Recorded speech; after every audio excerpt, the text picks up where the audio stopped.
Bwana wa uwezo, kwa jina la Yesu Kristo, tunashukuru jina lako tena kwa wakati huu tunaokutana na wapendwa kwa hii njia. Jina lako lipewe sifa. Tumerejisha sifa zote na shukrani kwako Bwana. Upewe sifa Bwana, utukuza mioyo yetu na utukuza jina lako, kwa maana tunakuaminia wewe Mungu asiyebadilika, na una uwezo wa kubadilisha wana wa watu. That's why tumekimbilia kwako wewe unayesikia maombi, kusudi usikie maombi yetu leo wakati tunapoanza hii kipindi tena kushukuru jina lako. Asante Baba kwa kwanza nasi, na asante tena kwa kwenda kumaliza nasi. Upewe sifa na utukuzwe milele yote, kwa jina la Yesu Kristo aliye Bwana na Mwokozi wangu na wetu sisi wote. Amen.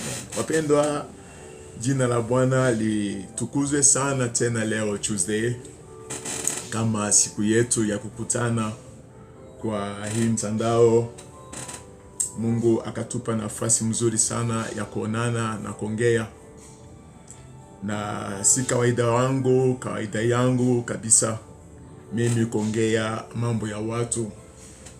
Mimi ongea mambo ya Biblia ambayo Mungu anafanya kazi yake na watu wake through the Bible.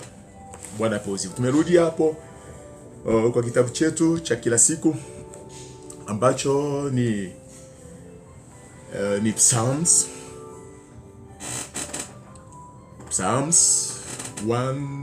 107 na verses yake ambayo ni maana sana, verse 20. Verse 20 ya Psalms inasema hivi. Wakati unaposoma hiyo kitabu, usijifanya mjuaji sana wa Biblia. Jifanye kama hujawahi kusoma, itakusaidia sana. Na verse 20 inasema hivi: He sent forth his word and healed them. He sent forth his word and healed them. Mungu akatuma neno yake, his word. Neno ni ya Mungu, si neno ya watu. Kwa sababu leo watu wanakuwa na maneno nyingi sana, kupenda kuonyesha vile walivyo. Watu wanakuwa na maneno nyingi sana, hata kwa madhabahu. Unapata kwa madhabahu hakuna tena neno la Mungu, kuna maneno ya watu.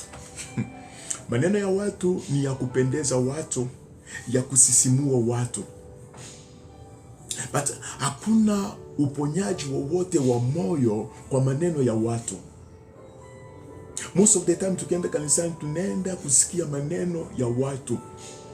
That watu natokaka, wengine wamekasirika, wengine wamechosha. Mtu anaweza kupeana ushuhuda wake all the week, kwambia watu vile alivyo, vile amebarikiwa. Hiyo ni maneno yake, vile mke wake ni mrembo, vile walioana, mtoto wake ako Ulaya, ako na watoto 9, ako na watoto 3, wote wako very clever. Wengine wako Ulaya wanafanya kazi, wako na pesa. Hiyo ni maneno ya watu. Kwa hiyo maneno hakuna maisha hapo. Hakuna maisha kabisa. Kwa hiyo maneno anayoongea hakuna maisha. But maisha iko ndani ya mtu wakati mtu huyo anasikia neno la Mungu. Hey, neno la Mungu ndio nguzo, ndio nguvu. Biblia inasema hapa kwamba anawatumia neno, akatuma. Mungu akaongea. Mungu akasema kuwe uponyaji kwa yoyote atakayetii neno hii. Kuwe uponyaji kwake. Mungu akawatumia neno. Na wale waliopokea neno hiyo, wakati walipolisikia na kuiweka kama neno la Mungu ndani ya maisha yao, wakapona. Hakuna dawa walimeza, hakuna dawa walimeza. Si vibaya kumeza dawa, hata mimi umeza dawa. But wakati ambapo unasikia neno la Mungu vile ilivyo na kulitii ndani ya moyo wako as a word of God, ndugu, believe you me, lile neno litakuponya vizuri sana. Bwana asifiwe. Aliwatumia neno, hakuwatumia maneno. Neno gani? You will be healed. Utapona in Jesus name through this word. Aliwatumia neno.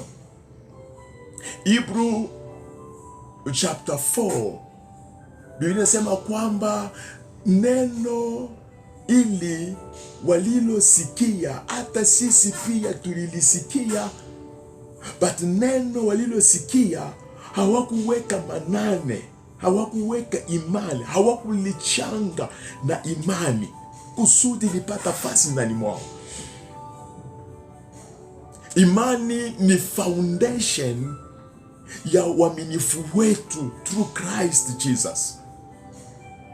Na wakati tunaposikia neno hili ya kwamba Mungu ndio alituma neno, lazima tutafute kujua neno gani. Leo nataka nikueleweshe vizuri kitu fulani ambacho itakusaidia. Neno ni Yesu. Hakuna mtu mwingine aliyetuma hapa duniani ama ulimwengu huu kuokoa, kubariki, kuinua, kuponya maisha, mwili na moyo na roho ya mtu kama si Yesu. Yesu ndio neno Mungu alituma. Bwana pewe sifa. Yesu ndio neno Mungu alituma kwa sababu alikuja kwa mfano wa mtu akiwa neno. Biblia sema in the beginning there was the word, and the word was with God, and the word was God. In the beginning, hakukuwa kitu kingine kilicho dunia hii kama si neno la Mungu. Neno la Mungu lilikuwa ako before everything. Ndugu, that's why I'm here to challenge you ya kwamba unaenda kanisani kunywishwa mafuta. Unafika kanisani, unafungua kinywa, wanaspray mafuta kwa kinywa chako, unasema amina, unatoa sadaka, unatoka, unaenda, utakufwa. Usije sema ati shetani ndio aliniingilia. Hapana, ni wewe, kwa sababu hautaki kufuata neno la Mungu vile ilivyo. Hakuna mahali Biblia inasema tutakunywa mafuta ama atatunisha mafuta. Hakuna mahali Biblia inasema kwamba tutanunua maji kanisani.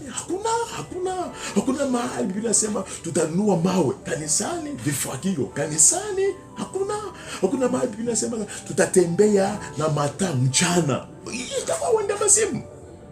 But Biblia inasema sisi ni taa ya ulimwengu. Manake vitendo vyetu itangazia Ukristo wetu na watu wengine wataushuhudia. Bwana apewe sifa. Bwana Yesu apewe sifa. Sisi, wewe na mimi, wakati tunapokubali neno hili na nguvu yake, ndugu, you became a very dangerous person.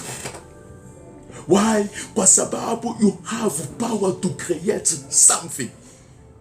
Wakati Joshua aliweka manane kwa mambo aliyesikia, kwa neno aliyesikia, kwa Musa mtumishi wa Mungu, siku moja kaona kinaumana, labidi kitu ifanyike. Vita ikawa kali sana. Joshua akanena neno. Joshua akasema kwa jua, akaongelesha jua, akaambia jua, wewe jua, simama hapo ulipo.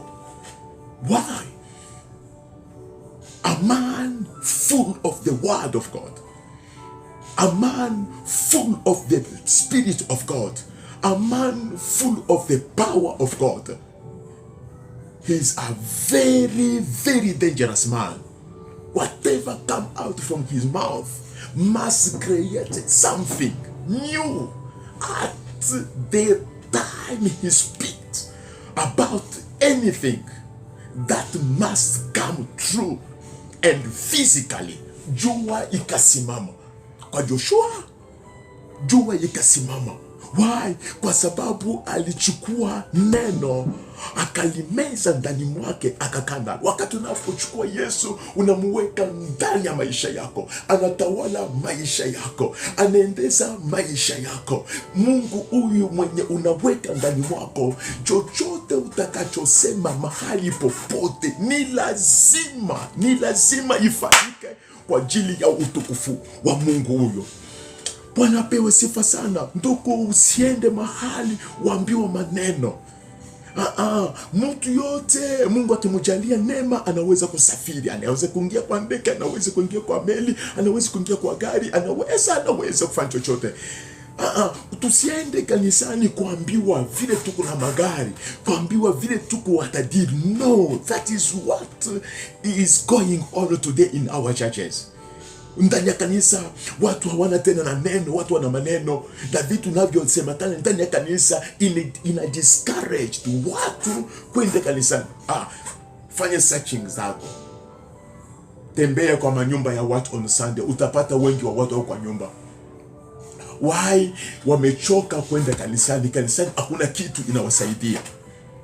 Kanisani hakuna kitu inawasaidia. Why? Kwa sababu wanaenda kusikia maneno haisaidii kabisa. But neno inapona moyo. Neno inabadilisha mtu. Neno inaweka mtu huru. Yesu anasema kwamba you shall know the truth and the truth shall set you free. Leo watu hawataki kuambiwa ukweli ndani ya kanisa. That's why people choose to hear mambo inayowafurahisha. Watu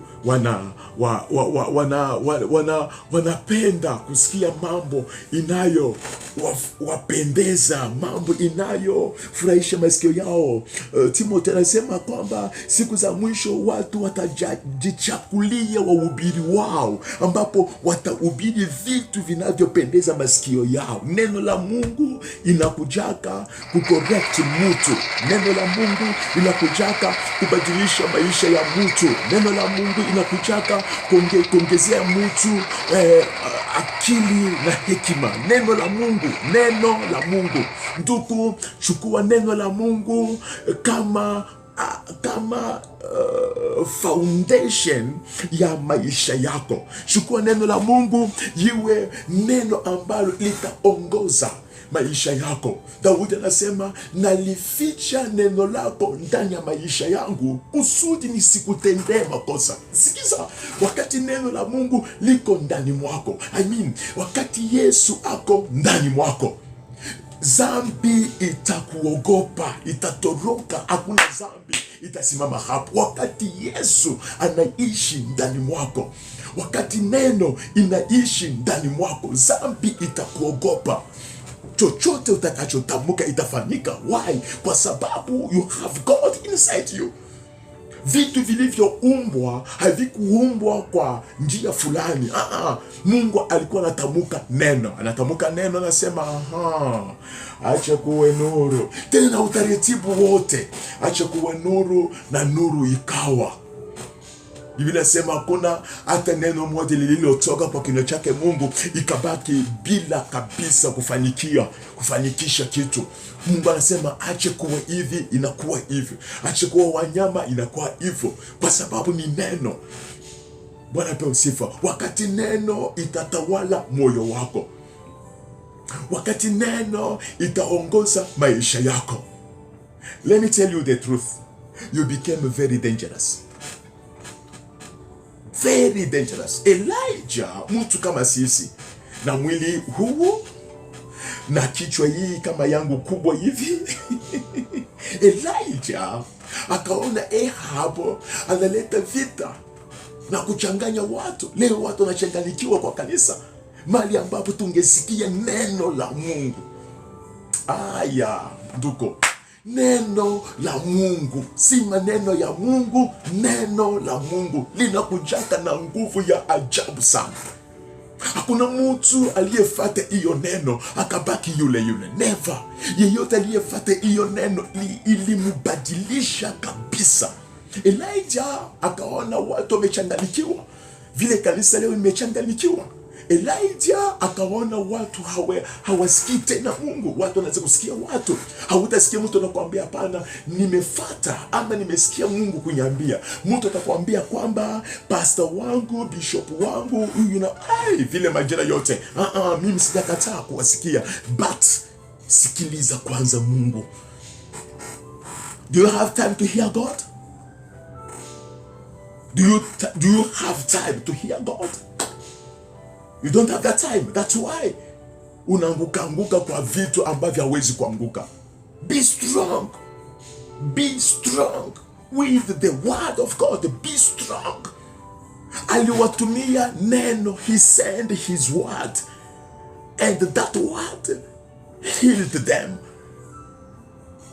Kuna watu leo hawajawahi kuona wokovu, ni kwa sababu moja tu, neno haijawahi kugusa mioyo yao. Acha nimalize na Elijah kwa sababu muda wangu si mwingi. Elijah akaona hiyo kuchanganyikiwa kwa watu, akasema hivi, kuanzia leo kwa neno langu hakutakuwa mvua for 3 years and half.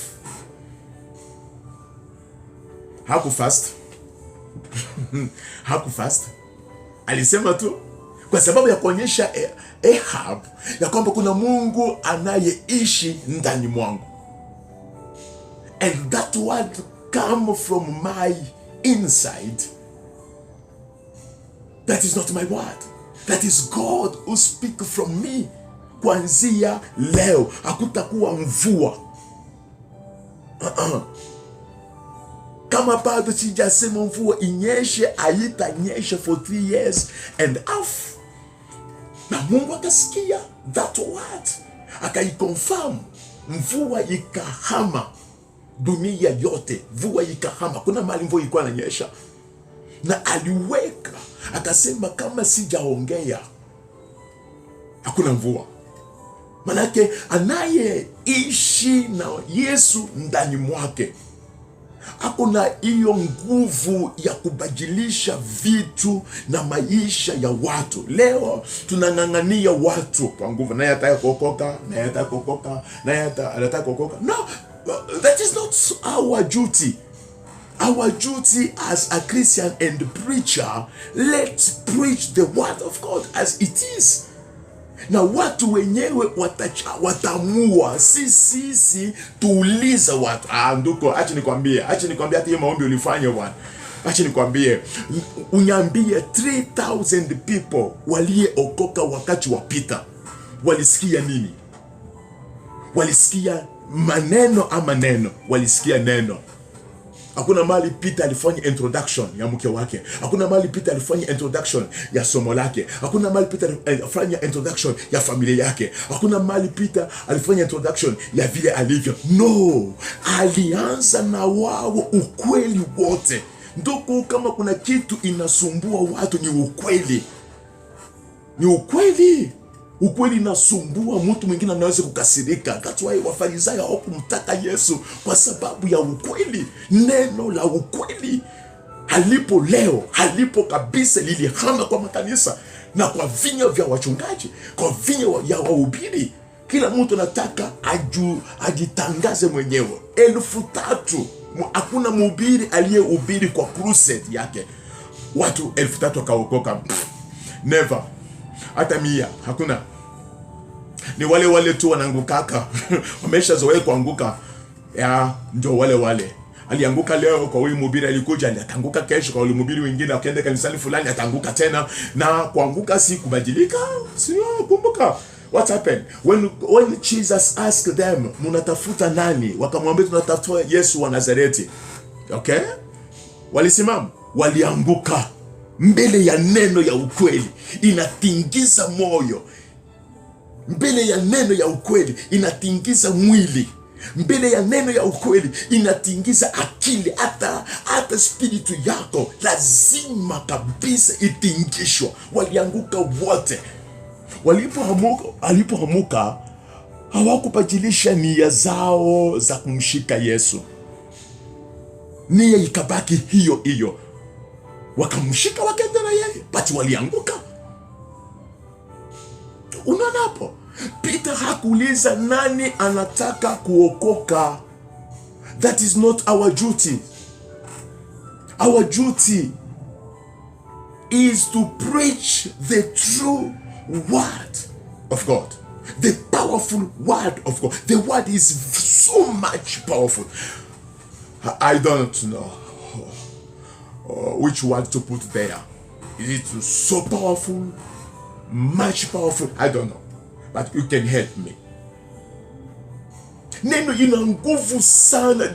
Just imagine, kila kitu ilichoumbwa haikuumbwa bila neno. Neno iko na nguvu sana ndugu.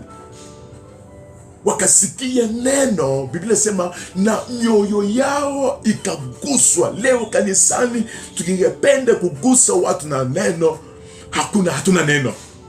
Hatuna neno. Tuna maneno ya kuwafurahisha. Simama juu, sema Yesu ni Bwana. Usema Yesu ni Bwana. Usiposema Yesu ni Bwana before tuzaliwe, tutakufa, tutamwacha akiwa Bwana. Na akija atakuja Bwana wa mabwana. Si kusema kwako utabadilisha kitu Bwana. Utuambia neno, utuhubiria neno. Simama juu, nataka kusema sasa. Siseme tusikie. But unajua vitimbi inaingia kwa makanisa.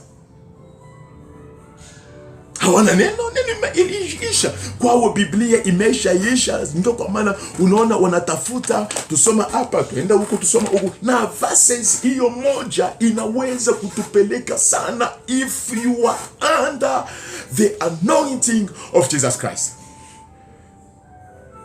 Peter hakuuliza watu kujeni hapa. Kujeni hapa.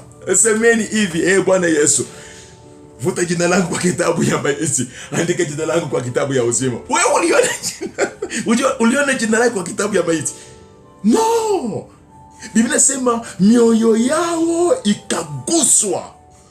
Wakamuuliza Peter, ndugu, tufanyaje? Tumesikia neno itasukuma mtu kuamua. Haleluya. Uamuzi ni wa mtu, si pasa ambia mtu nani anataka kuokoka na afanye hii maombi nyuma yangu. No, hawakufanywa maombi, but waliamua.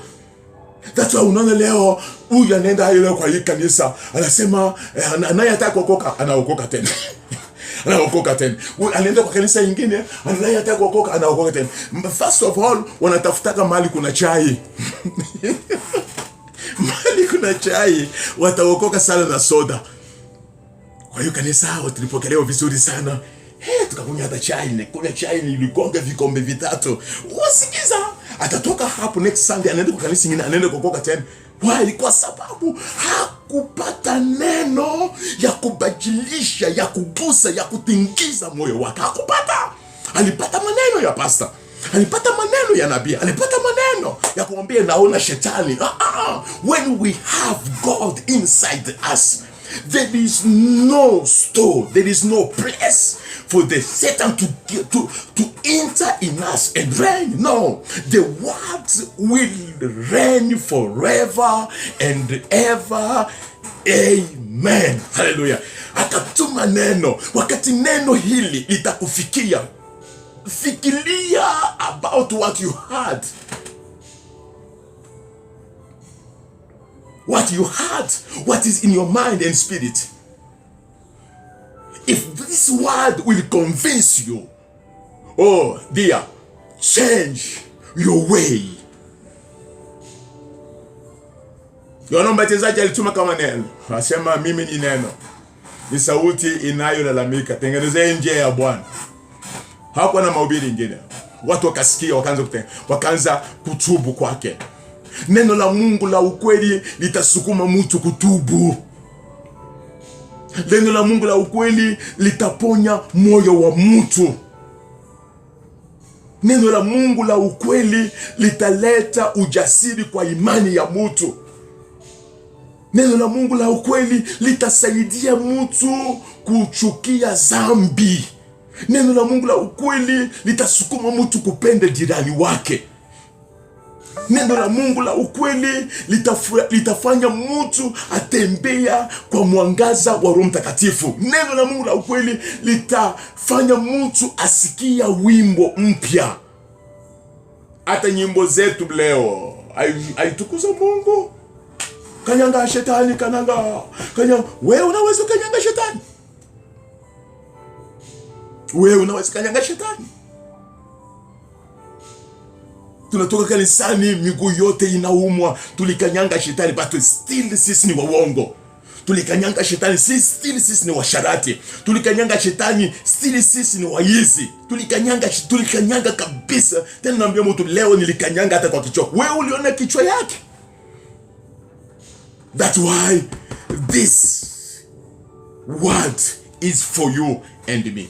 Wakati hii neno linisaidia, wow, nikasema acha nisaidia ndugu zangu. Acha nisaidia ndugu zangu. Ndugu, nimekuja kukusaidia kwa sababu mmesikia maneno nyingi sana, haikuponi. You still the same. You still the same. Hata wewe unahubiri sana, but neno unayohubiri haina nafasi, haiconvince hata mtu, kwa sababu you are not the real model for it. Bwana asifiwe. Nataka neno hili ipata nafasi ndani ya moyo wako. Centurion, huyu mkubwa wa maskari,